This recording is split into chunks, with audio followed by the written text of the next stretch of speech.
let's go into the nitty-gritty of connection, because I think, what has changed now? Your dad's passed in terms of human connection with the pandemic, and just your feelings with regards to losing your father. Wow. So that's a big question, right? I think that there's been a real yearning for people. I mentioned this previously that, as societies, we're less engaged than we used to be. It kind of peaked, at least in the US, around 1950.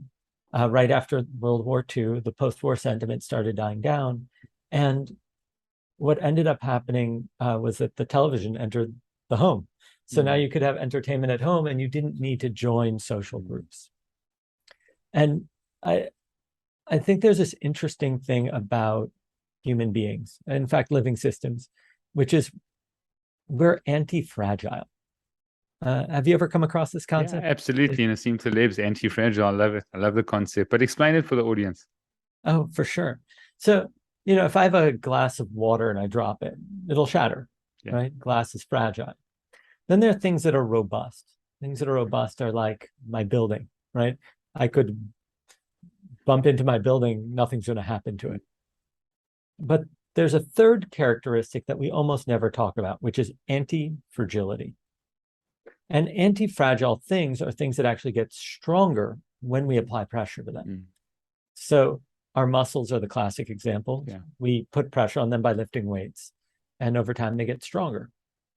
And that's one of the interesting things about people, is that our social skills, or any skills really, are anti-fragile. Up until a point when we apply pressure to them, they become better over time.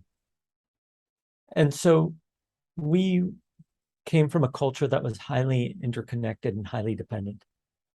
We needed each other to survive, to collect enough calories and raise our young. And over time, for a whole slew of reasons, we became more disconnected. And as a result, we've both weakened those skills. When your parents are booking all of your fitness classes for you, and you don't have to like hang out with random kids in the neighborhood to play stickball, then you don't have to develop the initiative or develop the social skills to interact with others. And between 1950 and today, we've really, I would argue, our muscles for social interaction have gotten weaker. Now we've gotten other muscles instead, but one of the big concerns is that the quality of our life really depends on how connected we are to other people, how much of a sense of belonging and community we have. So it's a bit of a concern.